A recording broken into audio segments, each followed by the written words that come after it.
तो hi friends, welcome आप सभी का। नमस्ते, जोहार।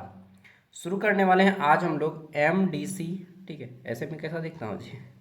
ऐसे में लगता है कि थोड़ा सा एज ज़्यादा हो गया ना। कोई बात नहीं। नाउ अभी मैं 25 ईयर का हूँ। ठीक है, तो देखिए आज हम लोग करने वाले हैं MDC पेपर ह्यूमन राइट्स के बारे में। इसका सारा क्वेश्चन आंसर करेंगे और ये काम देगा कहाँ पे? तो जहाँ जहाँ ह्यूमन राइट्स है, खास तौर पे रांची यूनिवर्सिटी NPU। ठीक, सेमेस्टर 3 में काम देगा। इसका मैं 3 PYQ अपलोड करूँगा। 2 को कर चुका हूँ, एक मैं किया हूँ, एक प्रेरणा दी आपकी करवा दी है, और तीसरा फिर मैं कल करवा दूँगा। आज नोट्स करवा दे रहा हूँ और इसके 100 ऑब्जेक्टिव क्वेश्चन आंसर मैंने डाल दिया है। ठीक है, कहाँ पे? तो वो डाल दिया है मैं वीडियो में। आप सर्च कीजिएगा MDC human rights objective question answer Ranchi university YouTube में, तो आपको मिल जाएगा। इसके बाद आपका एक पेपर बचता है सेक एलिमेंट्री कंप्यूटर एप्लीकेशन सॉफ्टवेयर। तो वो पेपर का मैं ऑलरेडी 4 वीडियो डाल रखा हूँ, 4 5 6। ठीक है, और PYQ मैं करवा दूंगा कल से। चलिए देखते हैं। तो ये पेपर जो है ह्यूमन राइट्स का मतलब क्या होता है? सबसे पहले तो ये MDC पेपर आएगा किस टाइप से, तो देखिए 1 मार्क्स वाले 5 क्वेश्चन आएंगे। ठीक, नहीं, इसमें इस तरह से होता है, 1 नंबर वाले 10 क्वेश्चन आते हैं। ठीक, और 5 नंबर वाला एगो 15 मार्क्स हो गया ग्रुप ए। ग्रुप बी रहेगा 60 मार्क्स का, जिसमें 15 मार्क्स वाले 4 प्रश्नों के उत्तर देने होंगे। ठीक है, अच्छा सबको मालूम है 15 जो 5 मार्क्स है इसका आंसर 150 से अधिक शब्दों में नहीं करना है, मैक्सिमम 150, उससे ज़्यादा बिल्कुल नहीं लिखना है। और जो 15 मार्क्स वाला है इसके लिए मैक्सिमम आपको 400 वर्ड्स लिखने हैं, उससे एक भी वर्ड ज़्यादा मत लिखिए, फालतू है। 300 शब्द ही इसका वर्ड लिमिट है और इसका 100, मैं ज़्यादा बता दे रहा हूँ। ये इसका 100 होता है, इसका 300 होता है। ठीक, यही है वर्ड लिमिट, इससे ज़्यादा मत लिखिए। फिर भी किसी को लिखने का मन है तो 400 तक पहुँचा सकते हैं, लेकिन उससे ज़्यादा सही नहीं है। ह्यूमन राइट्स मानव अधिकार इसको हिंदी में बोलते हैं। इसमें पहला यूनिट है an introduction to human rights, यानी कि मानव अधिकारों का परिचय। ठीक है, इसमें क्या पढ़ना है? वैल्यू यानी कि मूल्य, जिसमें आपका है क्या? तो dignity, liberty, equality, justice, unity and diversity, यानी कि एकता, अखंडता, समानता, स्वतंत्रता। ठीक, ह्यूमन राइट्स मानवाधिकार, इसमें आपको मीनिंग, मानवाधिकार का अर्थ, फीचर्स, मानवाधिकार के features, scope and significance of the study. Okay, फिर आ जाता है क्लासिफिकेशन ऑफ ह्यूमन राइट्स, मानवाधिकारों का वर्गीकरण। ठीक, फिर आ जाता है the human rights of first generation. ठीक है, तो प्रथम जनरेशन, प्रथम पीढ़ी की ह्यूमन राइट्स क्या है। ठीक, फिर इसमें आपको राजनीतिक अधिकार के बारे में जानना है। सेकेंड जनरेशन में आ जाता है आपको आर्थिक अधिकार और सामाजिक अधिकार और साहित्य का अधिकार, और है थर्ड जनरेशन, 3 जनरेशन है। ठीक है, उसके बाद तीसरा जनरेशन क्या है? कलेक्टिव राइट्स, यानी कि सामूहिक अधिकार। और चौथा हमारा जनरेशन है फोर्थ जनरेशन, क्या है? तो सब्जेक्टिव राइट्स, विषयनिष्ठ अधिकार। ये 4 को जनरेशन के बारे में जानना है। नेक्स्ट यूनिट 2 आ जाता है, इसके बाद हम लोग क्वेश्चन आंसर करेंगे। तो यूनिट 2 आ जाता है इंटरनेशनल प्रोटेक्शन, अंतर्राष्ट्रीय सुरक्षा and promotion of human rights, अंतर्राष्ट्रीय सुरक्षा और मानवाधिकारों का प्रमोशन। ठीक है, इसमें आ जाता है universal declaration of human rights, RTI as a human rights. ठीक है, यूनिवर्सल डिक्लेरेशन यानी कि मानव अधिकारों की सार्वभौमिक घोषणा, RTI मतलब का राइट टू इन्फॉर्मेशन। ठीक है, मानवाधिकार के संबंध में। फिर जान लेना है international international covenants, ICCPR and ICESR। ठीक है, convention on the elimination of all forms of discrimination against women 1979 and convention of the right of the child 1989। तो देखिए बाल श्रम अगर आप करवाते हैं 14 वर्ष से कम उम्र के बच्चों को, तो ये सब भी आपको पढ़ना है इसमें। ठीक है, बच्चों का अधिकार अधिनियम 1989 पढ़ना है। ठीक, और महिलाओं के बारे में भी जानना है कि महिलाओं को आप किसी प्रकार का क्या बोलते हैं कि घरेलू हिंसा नहीं कर सकते हैं। ठीक है। Human rights in India, Bharat में मानवाधिकार, ह्यूमन राइट्स एंड क्या है, फंडामेंटल राइट्स, मानवाधिकार, इसमें आपको आ जाता है मौलिक अधिकार और मौलिक कर्तव्य के बारे में पढ़ना है। ठीक। इसके अलावा यहाँ पे पढ़ना है मानवाधिकार और मौलिक कर्तव्य, fundamental rights and fundamental duties, directive principle. ठीक है। मौलिक अधिकार हमारे 6 गो हैं, मौलिक कर्तव्य 11 के हैं, और फिर directive principle of state policy यानी कि राज्य की नीति निर्देशक सिद्धांतों के बारे में भी पढ़ना है। फिर आ जाता है रोल ऑफ जस्टिस, जस्टिस मतलब न्याय। ठीक है। रोल ऑफ जस्टिस, न्याय in the protection of human rights. ठीक है। नेक्स्ट अगला आ जाता है यूनिट 4, जिसमें आपको पढ़ना है protection and promotion of human rights in India.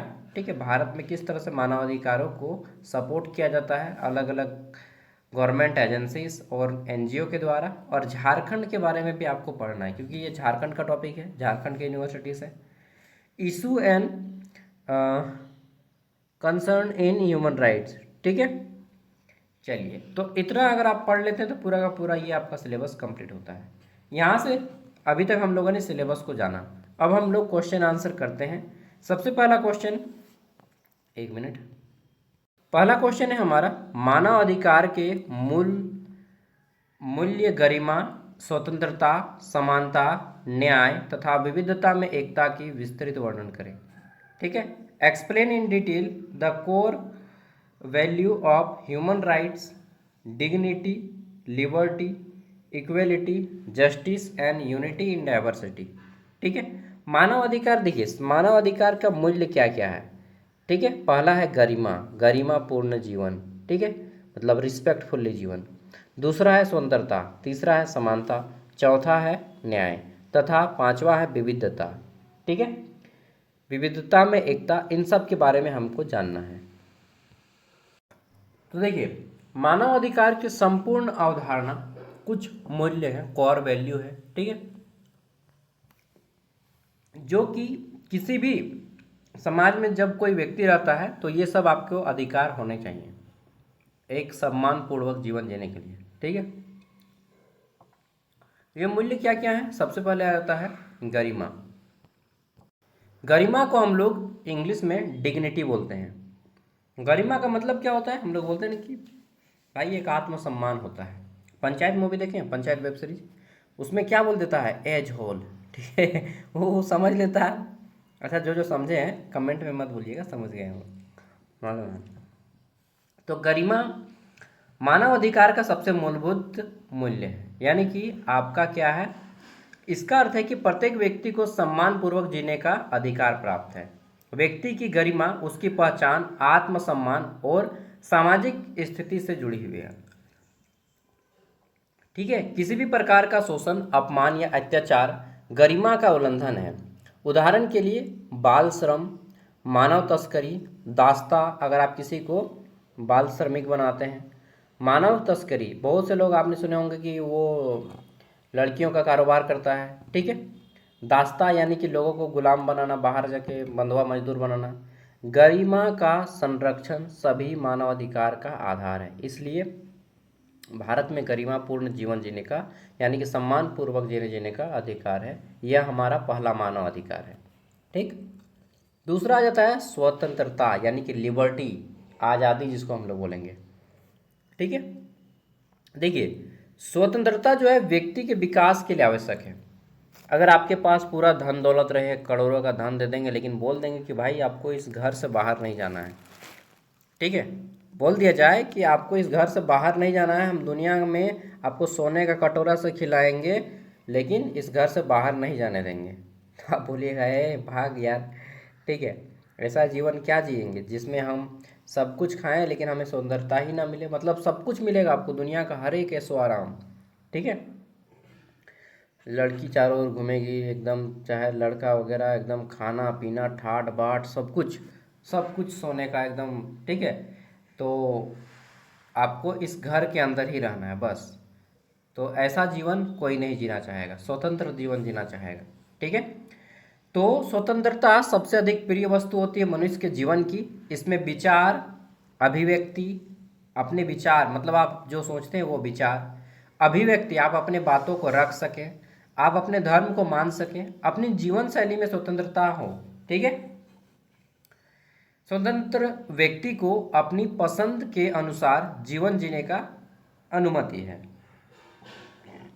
ठीक है, लेकिन यह स्वतंत्रता सीमित होती है ताकि दूसरों के अधिकार प्रभावित ना सके। स्वतंत्रता का अर्थ ये नहीं कि हम दूसरों के जीवन से कोई दिक्कत या कष्ट पहुंचाएं। स्वतंत्रता आपकी वहीं पे समाप्त हो जाती है जहां से अन्य लोगों को कष्ट पहुंचना शुरू हो जाता है। ठीक है, तो आप तभी तक स्वतंत्र हैं जब तक आप समाज या किसी व्यक्ति को हानि नहीं पहुंचा रहे हैं। उदाहरण, अभिव्यक्ति की स्वतंत्रता यानी कि आप गलत विचारों मतलब अगर सरकार गलत कर रही है या फिर आप अपने भावनाओं को व्यक्त कर सकते हैं। स्वतंत्रता लोकतंत्र का महत्वपूर्ण आधार है।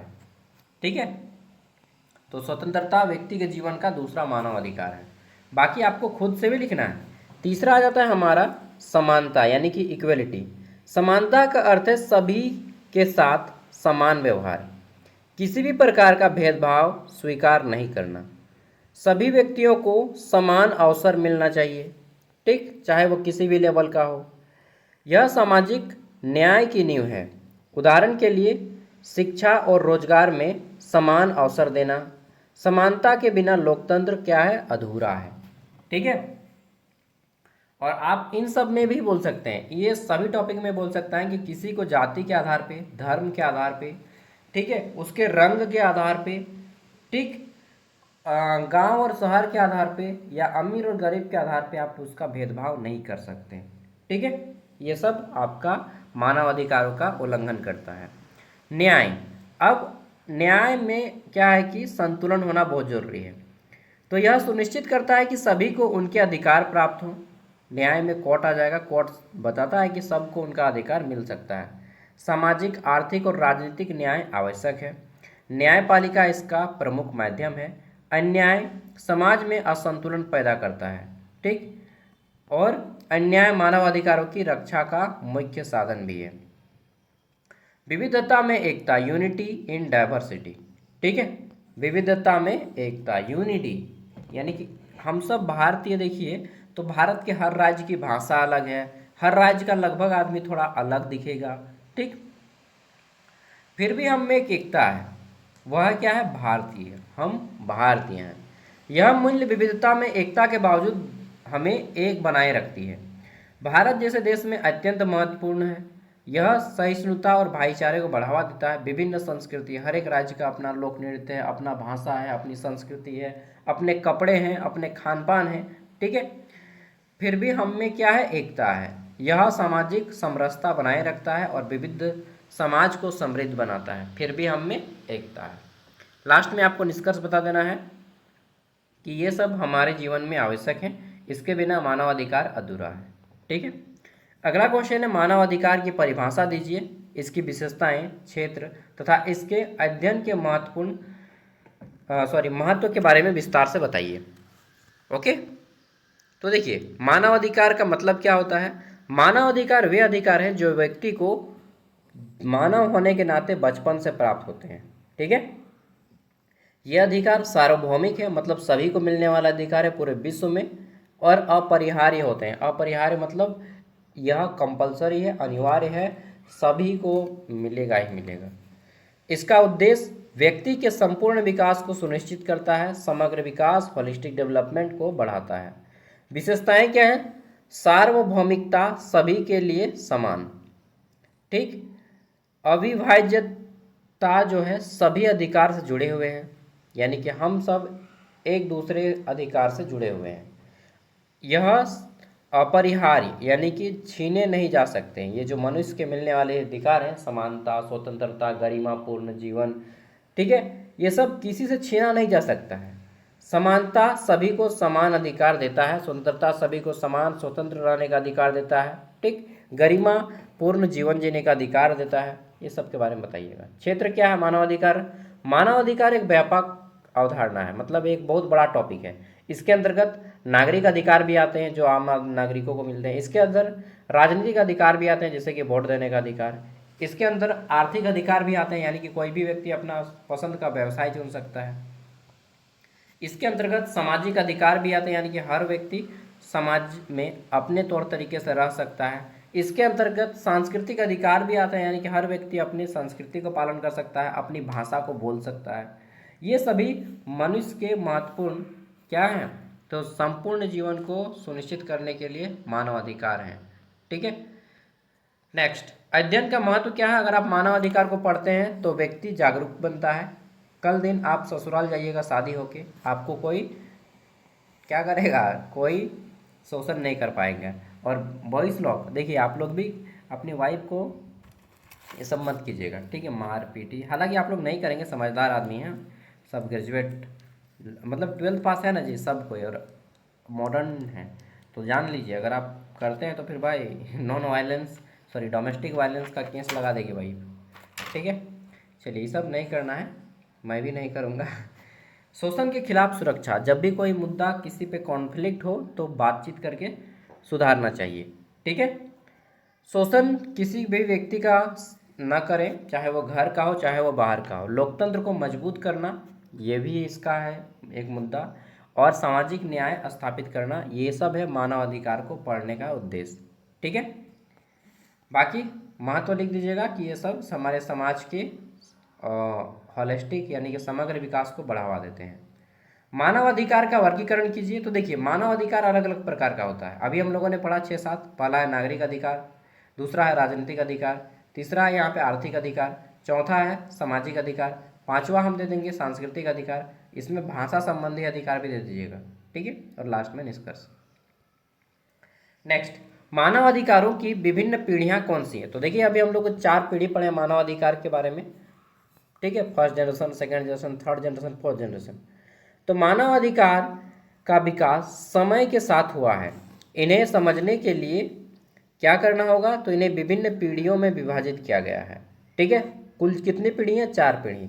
यह विभाजन यह दर्शाता है कि मानव अधिकारों का दायरा किस प्रकार समय के साथ विस्तृत हुआ है और कैसे नए नए अधिकार समाज की आवश्यकताओं के अनुसार विकसित होते गए हैं। ठीक, पहला जाता है प्रथम पीढ़ी का अधिकार, फर्स्ट जनरेशन राइट। प्रथम पीढ़ी का जो अधिकार है, ठीक है, फर्स्ट जनरेशन राइट, प्रथम पीढ़ी का अधिकार मुख्यतः नागरिक और राजनीतिक अधिकारों से संबंधित होते हैं। किनसे, नागरिक और राजनीतिक। ठीक है, इन अधिकारों का उद्देश्य क्या है, व्यक्ति की स्वतंत्रता की रक्षा करना और उसे राज्य के अत्याचार से बचाना। जीवन का अधिकार इसमें है, अभिव्यक्ति यानी कि बोलने का अधिकार है, स्वतंत्रता है बोलने को आपको, वोट देने का अधिकार इसमें आता है, प्रथम जनरेशन प्रथम पीढ़ी का अधिकार। इसके उदाहरण हैं, ये अधिकार स्वतंत्रता की नींव होते हैं और व्यक्ति को स्वतंत्र एवं सम्मानजनक जीवन जीने की गारंटी देता है। ओके, अब आ जाता है दूसरी पीढ़ी का अधिकार। दूसरी पीढ़ी का अधिकार क्या है, तो इसमें आपको आर्थिक अधिकार दिया गया है। आर्थिक, सामाजिक और सांस्कृतिक अधिकार से संबंधित है। इन अधिकारों को उद्देश्य क्या है, इनका उद्देश्य है कि व्यक्ति जीवन स्तर को सुधारना, उसे आवश्यक संसाधन उपलब्ध कराना, शिक्षा, स्वास्थ्य और रोजगार के अधिकार इसके प्रमुख उदाहरण हैं। ठीक है, इन अधिकार के क्रियान्वयन में राज्य की सक्रिय भूमिका आवश्यक होती है, जिससे समाज में समानता, सामाजिक न्याय स्थापित हो सके। ठीक है, व्यक्ति अपने पसंद का व्यवसाय चुन सके। ओके, कहीं पर भी भारत के किसी भी राज्य में जाकर के काम कर सके। ओके, तृतीय पीढ़ी का अधिकार, थर्ड जनरेशन राइट्स। इसमें आते हैं सामूहिक अधिकार, जिसको इंग्लिश में कलेक्टिव राइट्स कहा जाता है, जो पूरे समाज या समुदाय से संबंधित होते हैं। इसमें विकास का अधिकार, पर्यावरण को रक्षा करने का अधिकार, शांति बनाए रखने का अधिकार इसके प्रमुख अधिकार हैं। ये अधिकार वैश्वीकरण के दौर में अत्यंत महत्वपूर्ण हो गए हैं, क्योंकि ये समाज के सामूहिक हितों और कल्याण को सुनिश्चित करते हैं। ओके, चतुर्थ पीढ़ी का अधिकार, फोर्थ जनरेशन का राइट्स। इसमें क्या जाता है, चतुर्थ पीढ़ी का अधिकार आधुनिक और तकनीकी युग से संबंधित है। डिजिटल अधिकार, ठीक, इसमें क्या जाता है, डिजिटल यानी कि ऑनलाइन सोशल मीडिया का अधिकार। सूचना का अधिकार, ठीक है। जैव नैतिक अधिकार यानी कि जीवों के साथ भी इंसाफ करना इसके अंतर्गत आते हैं। तकनीकी विकास के साथ साथ अधिकारों का महत्व बढ़ाया जा रहा है, क्योंकि ये व्यक्ति की गोपनीयता यानी कि हमारा जो प्राइवेसी है, डेटा की सुरक्षा, तकनीकी उपयोग, इन सब को इसमें रखा गया है। निष्कर्ष में बताइएगा कि समय के साथ जो है मानव पीढ़ियाँ बदल रही हैं और हमें इन चारों अधिकारों की आवश्यकता है और हमें इन चारों अधिकारों से हमारे समाज में मानव अधिकारों को पूर्ण रूप से उपयोगी बना रहा है। अगला क्वेश्चन है मानव अधिकारों के अध्ययन का महत्व, ठीक है, एवं समकालीन समाज में इसकी क्या प्रासंगिकता है। तो ये हम लोगों ने ऑलरेडी कर चुका है कि मानव अधिकार अगर आप करते हैं तो इसमें समाज में जागरूकता लाता है, सामाजिक न्याय आती है, ठीक, लोकतंत्र मजबूत होता है। समकालीन प्रासंगिकता और निष्कर्ष। अब आता है यहाँ से आपका यूनिट 2 इंटरनेशनल ह्यूमन राइट्स, अंतर्राष्ट्रीय मानव अधिकार, ठीक है। और इसको लेने से पहले हम 5 मिनट का ब्रेक लेंगे। 5 मिनट का जो ये ब्रेक रहेगा, जिसमें मैं हर बार बोलता हूँ कि 20 से 25 मिनट के बाद 5 मिनट का ब्रेक ले। इसमें आपको 5 मिनट में जाइए, खाना वाना खाइए, कुछ थोड़ा सा घूम फिर लीजिए, टॉयलेट करना है टॉयलेट करने जाइए, ठीक है, पानी पीना पानी पीने जाइए, ठीक है। क्योंकि एक बार लगातार 40 मिनट तक वीडियो देखेंगे तो हमारी आंखें भी थक जाती हैं और हमारा ब्रेन भी थक जाता है, ठीक है, और बॉडी को भी रिलैक्स करना है। तो थोड़ा सा जाइए, घूम के आइए, टहल के आइए, फ्रेश हो जाइएगा। मैं भी आता हूँ, वीडियो को रोक के आप भी चल जाइए। देखिए अब हम लोग शुरू करते हैं अगला टॉपिक। तो आ जाता है सार्वभौमिक। सार्वभौमिक मतलब संपूर्ण विश्व में, ठीक है, या सभी मानव जाति को मिलने वाला। तो समस्त मानव जाति को मिलने वाला जो अधिकार है, सार्वभौमिक मानवाधिकार घोषणा, universal declaration of human rights, इसको हिंदी में बोलते हैं, सॉरी इंग्लिश में बोलते हैं, का विस्तृत वर्णन करना है। मानव अधिकार के रूप में सूचना का अधिकार के बारे में भी आपको बताना है, ठीक है। चलिए तो देखिए, सार्वभौमिक मानवाधिकार घोषणा ये जो है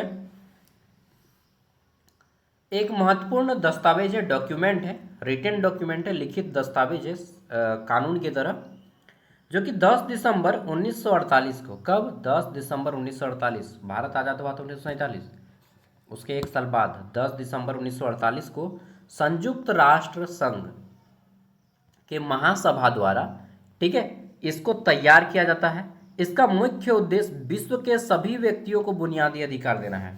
क्या बोला मैंने, विश्व के सभी व्यक्ति, केवल भारत का मैं बात नहीं कर रहा हूँ, भारत के साथ जितना भी देश है, बुरुंडी है, फलना है, वियतनाम है, ठीक है, ढिमका है, पाकिस्तान है, ठीक है, भूटान है, म्यांमार है। चलिए, तो विश्व के सभी देश में जितने भी लोग हैं उन सबको अधिकार देना है।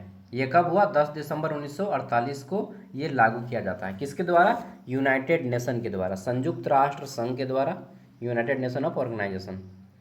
अब इसका मतलब समझाइए बढ़िया, थोड़ा और डिटेल में। ये तो बता दें कि 10 दिसंबर 1948 को ये पास हुआ, ठीक है। Universal declaration of human rights मानव अधिकारों का एक अंतर्राष्ट्रीय मानक प्रस्तुत करता है, ठीक। इसमें जो है 30 गो अनुच्छेद लिखा गया है, मतलब 30 गो पॉइंट लिखा गया है इस डॉक्यूमेंट में। इसके अनुच्छेद व्यक्ति के जीवन, स्वतंत्रता, समानता, गरिमा से संबंधित अधिकार सुनिश्चित करते हैं। यूडीएचआर यह स्पष्ट करता है कि सभी मनुष्य जन्म से स्वतंत्र, समान होते हैं तथा उन्हें किसी भी प्रकार के मतभेद के बिना अधिकार प्राप्त होते हैं। यह दस्तावेज कानूनी रूप से बाध्यकारी नहीं है, लेकिन इसने विश्व के विभिन्न देशों के संविधान और कानून को गहराई से प्रभावित किया है और विश्व का कोई भी देश इसको निराकार नहीं कर सकता है, नकार नहीं सकता है, ठीक है, सबको मानना होगा। सूचना का अधिकार अधिनियम, ठीक है, ये भारत में 2005 में लागू होता है। सूचना का अधिकार लोकतांत्रिक समाज में एक अत्यंत महत्वपूर्ण है, क्योंकि यह पारदर्शिता यानी कि ट्रांसपेरेंसी और जवाबदेही को बढ़ावा देता है। आरटीआई व्यक्ति को सरकार से जानकारी प्राप्त करने का अधिकार देता है। आप सरकार से कोई भी जानकारी प्राप्त कर सकते हैं, जिससे वह अपने अधिकार की रक्षा करता है। यह व्यक्ति यह अभिव्यक्ति मतलब आपकी जो बोलने की सुंदरता है और जानने की सुंदरता है इससे जुड़ा हुआ है। इसे मानवाधिकार के रूप में मान्यता दी गई। आरटीआई यानी कि right to information, right to information के माध्यम से भ्रष्टाचार को कम किया जा सकता है, ठीक है, और शासन को अधिक उत्तरदायी बनाया जा सकता है। निष्कर्ष, universal declaration of human rights RTI दोनों मानवाधिकारों के संरक्षण और संवर्धन में महत्वपूर्ण भूमिका निभाते हैं। Universal declaration of human rights मानवाधिकार के लिए वैश्विक आधार प्रदान करता है, जबकि आरटीआई क्या करता है, व्यक्ति को समय पर सूचना उपलब्ध कराता है, ठीक है। नागरिक और राजनीतिक अधिकार पर अंतर्राष्ट्रीय वाचा का विस्तृत वर्णन करें, ठीक है। देखिए, नागरिक मतलब कि आम नागरिक, ठीक है, और अंतर्राष्ट्रीय वाचा इंटरनेशनल कॉन्वेंट, ठीक है, इंटरनेशनल कॉन्वेंट। देखिए, नागरिक एवं राजनीतिक अधिकार मतलब आम आदमी जो है उसके कुछ अधिकार होते हैं, ठीक है, राजनीतिक दृष्टिकोण से भी। तो इस पे जो है विश्व स्तर पर एक सभा आयोजित की गई, कब, 1966 में। इसमें अपनाया गया और 1976 में इसे लागू किया गया 10 साल बाद। इसका उद्देश्य व्यक्ति के नागरिक और राजनीतिक अधिकार की रक्षा करना है। उसके जितने भी नागरिक यानी कि सिविल राइट्स हैं और पॉलिटिकल राइट्स हैं, इनकी रक्षा करना है। ICCPR का स्वरूप और उद्देश्य, ठीक है, इसमें जो है व्यक्ति की स्वतंत्रता गरिमा को सुरक्षित करने पर केंद्रित है। इसमें जीवन का अधिकार, अभिव्यक्ति की स्वतंत्रता, धर्म की स्वतंत्रता, निष्पक्ष न्याय का अधिकार शामिल है। यह वाचा राज्यों को बाध्यकारी करती है कि वे अपने नागरिकों को ये सब अधिकार दें। कुल मिला के बात इतना है कि जो 6 गो मौलिक अधिकार है वही सब के बारे में आपको घुमा फिरा के लिखा जा रहा है, ठीक है। हमारे 6 मौलिक अधिकार कौन कौन से हैं आपको मालूम है? समानता का अधिकार, स्वतंत्रता का अधिकार, शोषण के विरुद्ध अधिकार, 3 गो हो गया। चौथा है धार्मिक स्वतंत्रताओं का अधिकार, 5वां है संस्कृति और शिक्षा संबंधी अधिकार, और 6ठा है संवैधानिक उपचारों का अधिकार। ये 6 गो मानव अधिकार है, सॉरी मौलिक अधिकार है, इसे याद कर लीजिएगा भारत के संविधान के अकॉर्डिंग। आर्थिक, सामाजिक एवं सांस्कृतिक अधिकारों पर अंतर्राष्ट्रीय वाचा का विस्तृत वर्णन करें। ओके, तो वही चीज़ है, वही ऊपर वाला क्वेश्चन है 1966 में बनाया गया और 1976 में लागू किया गया। अगला क्वेश्चन है यहाँ पे, ये क्वेश्चन इंपॉर्टेंट भी हो जाता है, हालांकि सभी क्वेश्चन इंपॉर्टेंट है। महिलाओं के प्रति सभी प्रकार के भेदभाव के उन्मूलन पर सम्मेलन कब हुआ था? विश्व स्तर पे यह सम्मेलन हुआ था 1979, 1979। इसके बारे में डिटेल में बताइए, ठीक है। महिलाओं के प्रति सभी प्रकार के भेदभाव, तो देखिए महिलाओं को ना बहुत प्रकार का सम्मान नहीं मिलता है और उनको झेलना पड़ता है, ठीक है। तो केडाव बोला गया है, केडाव का फुल फॉर्म यहाँ पे दे दिया गया है, कॉन्वेंशन ऑन द एलिमिनेशन, ठीक, of all forms of discrimination against women. ये फुल फॉर्म है इतना लंबा इनका, ठीक है। तो केडाव का उद्देश्य क्या है? केडाव महिलाओं को शिक्षा, रोजगार, स्वास्थ्य और राजनीतिक भागीदारी में समान अधिकार प्रदान करने पर जोर देता है। यह राज्य, ठीक, को निर्देश देता है कि वे महिलाओं के खिलाफ भेदभाव को समाप्त करने के लिए कानून और नीतियां बनाएं, ठीक है। पढ़ लीजिएगा। बाल अधिकारों का सम्मेलन हुआ था, ये कब हुआ था? 1989। इसके बारे में डिटेल में बताना है। बाल अधिकार जो चाइल्ड एक्ट के बारे में बताता है, ठीक है। इसमें प्रत्येक बच्चा 6 से 14 वर्ष की उम्र के बच्चे को स्कूल भेजना है और कक्षा 1 से 8वीं तक जो है उनको क्या दिलाना है? कक्षा 1 से 8 तक कंपलसरी एजुकेशन देना है, अनिवार्य शिक्षा देना है। और 14 वर्ष से कम उम्र के बच्चों को अगर बाल श्रम करते हुए पकड़ा जाता है तो इसे बाल श्रम के तहत व्यक्ति को 6 महीने की सजा और दंड दोनों दिया जा सकता है या फिर कोई एक, ठीक है। तीसरा है human rights in India, Bharat में मौलिक अधिकार। मानव अधिकार और मौलिक अधिकार के बीच अंतर क्या है? देखिए, मानव अधिकार है कि सभी व्यक्ति को मिलने वाले अधिकार, ठीक है। मानव अधिकार और मौलिक अधिकार दोनों व्यक्ति को सम्मानपूर्वक जीवन देते हैं और बहुत ही छोटा सा डिफरेंस है, लेकिन इनके स्वरूप और कार्य क्षेत्र कुछ अंतर भी पाए जाते हैं। मानव अधिकार सार्वभौमिक होते हैं, यानी कि जो मानव के अधिकार है वो यूनिवर्सल हैं, पूरे विश्व में है, जबकि मौलिक अधिकार केवल और केवल भारत देश में लागू है। ठीक है, अब ये नहीं बोल सकते कि हर व्यक्ति अपने धर्म को मान सकता है, नहीं, अमेरिका या पाकिस्तान में जाके बोलिएगा ये बात ना, ठीक है, तो सर कलम कर दिया जाएगा बाबू। ठीक है, तो वहाँ पे एक अपना नेशनल है, सबका अपना अपना है। भारत ही एक ऐसा देश है जहाँ पे आप सभी धर्मों को मान सकते हैं फ्रीली। ठीक है, तो मानव अधिकार के बारे में बात करते हैं। अच्छा, भारत के अलावा आप अमेरिका में भी मान सकते हैं, अमेरिका से ही ये मौलिक अधिकार लिया गया है। ठीक है, वहाँ पे भी 6 अधिकार है, हालांकि अमेरिका का नेशनल मतलब वहाँ पे मैक्सिमम लोग क्रिश्चियन हैं। ठीक है, मानवाधिकार, ह्यूमन राइट्स। मानवाधिकार वे अधिकार हैं जो प्रत्येक व्यक्ति को केवल मानव होने के नाते प्राप्त है। यह अधिकार सार्वभौमिक है, पूरे विश्व में लागू है और आपको हर हालत में मिलेगा, अपरिहार्य है, अविभाज्य होते हैं तथा सभी व्यक्तियों को समान रूप से लागू होते हैं। मानव अधिकार व्यक्ति के जीवन, स्वतंत्रता, समानता और गरिमा की रक्षा करते हैं और अंतर्राष्ट्रीय स्तर पर मान्यता प्राप्त होते हैं। ठीक है, मौलिक अधिकार। मौलिक अधिकार वे अधिकार हैं जो भारतीय संविधान के भाग 3 में दिए गए हैं। अनुच्छेद 12 से 35 तक इसे वर्णित किया गया है। ये अधिकार भारतीय नागरिक को विशेष रूप से प्रदान किए गए हैं और न्यायालय यानी कि जो कोर्ट है, कोर्ट के द्वारा इसे सुरक्षा दी जाती है। आपका अगर मौलिक अधिकार कोई नहीं देता है तो आप सिविल कोर्ट, हाई कोर्ट या सुप्रीम कोर्ट जाके आप जो है दर्ज करवा सकते हैं पिटीशन। ठीक है, चलिए नेक्स्ट, मानव अधिकार और मौलिक अधिकार के बीच संबंध क्या है? तो ये दोनों व्यक्ति के जीवन को समग्र रूप से आगे बढ़ाने का काम करते हैं, हॉलिस्टिक डेवलपमेंट का काम करते हैं। पढ़ लीजिएगा और किताबी भाषा का प्रयोग मत कीजिए, पढ़िए, पढ़ के ज्ञान लीजिए, लेकिन अपने भाषा में उत्तर लिखिए।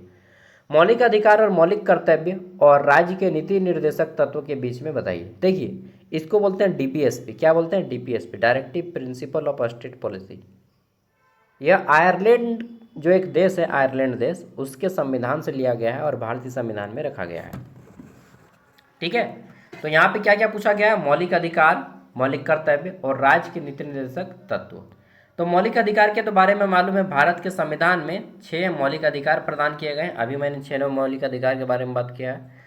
मौलिक कर्तव्य में बताइएगा कि 11 को हमारा मौलिक कर्तव्य है, जैसे कि राष्ट्र झंडा का ठीक सम्मान करना, देश में जब कोई विपत्ति आए तो अपने आप को आगे करना, ठीक, इस तरह से है। और राज्य का नीति निर्देशक तत्व क्या है? राज्य का नीति निर्देशक तत्व बोलता है कि प्रत्येक राज्य को यह कर्तव्य बनता है कि वह अपने नागरिक का सामाजिक विकास करे, कल्याण करे। ठीक है, और इन तीनों के बीच में फिर आपको संबंध बताने हैं। नेक्स्ट, मानव अधिकार के संरक्षण में न्यायपालिका, यानी कि अगर आपका कोई मौलिक अधिकार का हनन करता है तो आप कोर्ट में जाके अपना जजमेंट करवा सकते हैं। तो इसकी जो भूमिका है इसके बारे में पूछा गया है, कोर्ट क्या करता है। तो देखिए, अनुच्छेद 32 और 226 के तहत नागरिक, प्रत्येक भारत के प्रत्येक नागरिक को कोर्ट जाकर अपने मानव अधिकारों को मांगने का अधिकार है। ठीक है, PIL यानी कि पिटीशन जिसको बोलते हैं, जनहित याचिका, पब्लिक लिटिगेशन, क्या जो बोलते हैं यार, मैं भूल रहा हूँ। ठीक है, पब्लिक इन्फॉर्मेशन लिटिगेशन के शायद PIL का फुल फॉर्म होता है। तो जनहित याचिका के माध्यम से कोई भी व्यक्ति समाज के कमजोर वर्ग अधिकार की रक्षा के लिए न्यायपालिका का दरवाजा खटखटा सकता है। ठीक है, भारतीय संविधान में मौलिक अधिकार का महत्व और उनकी विशेषताओं के बारे में बताइए। ठीक है, कि भारत का जो संविधान है उसमें मौलिक अधिकार के बारे में पूछा गया है। तो 6 गो मौलिक अधिकार, यही सब। ठीक, भारत के संदर्भ में मानव अधिकार के संरक्षण और संवर्धन में संविधान की क्या भूमिका है, ये पूछा गया है। और फिर आता है यूनिट 4। देखिए, ये क्वेश्चन या तो भारतीय राष्ट्रीय मानवाधिकार आयोग के बारे में पूछेगा या फिर झारखंड राज्य मानवाधिकार आयोग। क्या बोले भैया? भारतीय राष्ट्रीय मानवाधिकार आयोग के बारे में पूछे या फिर झारखंड राज्य मानवाधिकार आयोग के बारे में पूछे, 2 में से एक क्वेश्चन आएगा पक्का। ठीक है। तो राष्ट्रीय मानवाधिकार, इसकी स्थापना कब की जाती है? राष्ट्रीय मानवाधिकार आयोग है, जो कि इसका मुख्यालय दिल्ली में है। इसको अर्ध न्यायिक संस्था, यानी कि इसका कोर्ट जैसा ही वैल्यू है, आधा कोर्ट जैसा, ठीक। इसका गठन जो है 1993 में किया गया था। इसके अंतर्गत यह अधिनियम 28 सितंबर 1993 को पूरे भारत में लागू हुआ। उसी वर्ष आयोग की स्थापना की गई। नेशनल ह्यूमन राइट्स कमीशन, राष्ट्रीय मानवाधिकार आयोग का मुख्यालय नई दिल्ली में स्थित है, और इसके जो हेड होते हैं वो सुप्रीम कोर्ट ऑफ इंडिया के रिटायर्ड जज इसके हेड बनते हैं। इसकी संरचना के बारे में बताया गया है, फिर ये काम कैसे करता है इसके बारे में यहाँ पे बताया गया है, ठीक है। और लास्ट में निष्कर्ष। उसी तरह से झारखंड के बारे में पूछेगा, या तो आपका नेशनल का पूछेगा राष्ट्रीय महिला आयोग, या फिर झारखंड राज्य मानवाधिकार आयोग, महिला आयोग सॉरी मानवाधिकार आयोग के बारे में पूछेगा कि गठन कैसे हुआ, इसकी संरचना कैसे थी, वर्तमान स्थिति, इन सब के बारे में, ठीक है। इसी काम कैसे करता है, दोनों का सेम है। नेक्स्ट, मानव अधिकार के संरक्षण में, जो हमारा मनुष्य का अधिकार है, इसके संरक्षण में एनजीओ यानी कि नॉन गवर्नमेंटल ऑर्गेनाइजेशन जो है ये किस तरह से भूमिका निभाते हैं, ये बताइए, ठीक है। मानव अधिकार के संरक्षण में मीडिया की क्या भूमिका है, ये पूछा गया है, ठीक। मीडिया क्या करती है? हमें जागरूकता फैलाती है, लेकिन कभी कभी भ्रम की स्थिति में भी डाल देती है। अल्पसंख्यक आयोग ईडब्ल्यूएस, बहुत से लोग जनरल कैटेगरी में रहते हैं लेकिन वे गरीब रहते हैं, तो उनको एक कैटेगरी बनाया गया ईडब्ल्यूएस, इकोनॉमिक वीकर सेक्शन, ठीक है। तो अल्पसंख्यक आयोग ईडब्ल्यूएस हो गया, मुस्लिम कैटेगरी हो गए, इसके अलावा क्रिश्चियनिटी हो गए, बुद्धिज्म हो गए, जैनिज्म हो गए, सिख हो गए, ये सब क्या है? अल्पसंख्यक है। तो महिला आयोग की संरचना, गठन तथा कार्यों का वर्णन करना है। राष्ट्रीय महिला आयोग, नेशनल मानवाधिकार आयोग भी है और नेशनल वुमेन कमीशन भी है, महिला आयोग भी है, ओके। देखिए अगला क्वेश्चन है, मानव अधिकार के बदलते आयाम वर्तमान समय में जो हमारा टेक्निकली थोड़ा बढ़ रहा है, ठीक, इसके बारे में पूछा गया है। मानव अधिकार के संवर्धन में आने वाली चुनौती के बारे में विस्तार से वर्णन करें। बदलते आयाम, ठीक, समय के साथ परिवर्तन। अगला क्वेश्चन यहाँ पे काफ़ी लंबा है, मानव अधिकार और आतंकवाद के बीच में क्या संबंध है, ये बताइए। देखिए आदमी आतंकवाद पे तभी उतरता है जब उसके अधिकारों को, ठीक है, किसी ऑफिसर या किसी बड़े राजनेता के द्वारा क्या किया जाता है? ठुकराया जाता है, ठीक है, या फिर उनको उस तरह से सपोर्ट नहीं किया जाता जिस तरह से उनको करना चाहिए। आप अगर लातेहार साइड में रहते होंगे या फिर जाते हैं कभी, लातेहार, पलामू, गढ़वा, पाकुड़, गोड्डा, ठीक है, साहेबगंज, उनमें इतना डेवलपमेंट का भी कमी है झारखंड में, तो क्या बोले हैं, बहुत ज़्यादा, ठीक है। तो ये व्यक्ति जब अपने अधिकार मांगते हैं, उनको नहीं मिलता है, तब वो क्या करते हैं? उग्र रूप धारण करते हैं, जिसे आतंकवाद कहा जाता है, ठीक है। मतलब आज की मानो तो बिरसा मुंडा आतंकवाद है इनके अकॉर्डिंग, आज के वर्तमान के गवर्नमेंट के अकॉर्डिंग, ठीक है। भगत सिंह आतंकवाद है आज के गवर्नमेंट के अकॉर्डिंग। तो देखियो भाई, जब व्यक्ति को अधिकार नहीं मिलेगा हाथ जोड़ने से, तो फिर हाथ तोड़ेगा ना, ठीक है। तो चलिए, मेरे अकॉर्डिंग तो देखिए सिंपल सा बात मान जाएंगे तो ये नौबत ही नहीं आएगी बनने का व्यक्ति को। स्वास्थ्य और पर्यावरण से संबंधित समस्या का मानवाधिकार पर क्या होता है, ये आपको विस्तार से बताना है। अंतिम क्वेश्चन है, ठीक है, महिला, बच्चा और दलित अल्पसंख्यक के खिलाफ भेदभाव तथा हिंसा का वर्णन करें।